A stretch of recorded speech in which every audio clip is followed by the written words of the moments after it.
નમસ્કાર, સમાચાર મળી રહ્યા છે કે જ્યાં ગુજરાતમાં આગામી સપ્તાહે કાળઝાળ ગરમી પડવાની આગાહી વ્યક્ત કરવામાં આવી છે। હવામાન નિષ્ણાંત અંબાલાલ પટેલે ગરમી વધવાની આગાહી કરી છે। 21 અને 22 માર્ચે 42 ડિગ્રી સુધી તાપમાનનો પારો પહોંચી શકે છે।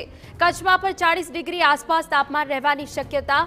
સમગ્ર ગુજરાતમાં 35 ડિગ્રીથી વધુ ગરમી રહેશે તેવી આગાહી વ્યક્ત કરાઈ છે। આ સાથે 17 અને 18 માર્ચે દક્ષિણ ગુજરાતમાં વાદળછાયું વાતાવરણ પણ રહેશે। 18 થી 24 માર્ચ સૌરાષ્ટ્ર અને ઉત્તર ગુજરાતમાં વાદળછાયું વાતાવરણ રહેશે। આગામી દિવસોમાં હવે ધીરે ધીરે ગરમી વધતી જશે। ગરમી તારીખ 16થી પણ વધતી જશે અને તારીખ 21-22 સુધીમાં તો મધ્ય ગુજરાતના ભાગમાં મહત્તમ ઉષ્ણતામાં 42 ડિગ્રી સેલ્સિયસ જેટલું થઈ જવાની શક્યતા રહેશે। ઉત્તર ગુજરાતમાં પણ 40 ડિગ્રી સેલ્સિયસ જેવું થઈ જવાની શક્યતા રહેશે। કચ્છમાં પણ 39 ડિગ્રી સેલ્સિયસ જેવું થઈ જવાની શક્યતા રહેશે। ઉત્તર સૌરાષ્ટ્રમાં 39 ડિગ્રી સેલ્સિયસ જેવું થઈ જવાની શક્યતા રહેશે। પશ્ચિમ સૌરાષ્ટ્રમાં લગભગ 38 ડિગ્રી સેલ્સિયસ જેવું થઈ જવાની શક્યતા રહેશે। ગિરનારમાં પણ લગભગ 40 ડિગ્રી સેલ્સિયસ જેવું થઈ જવાની શક્યતા રહેશે।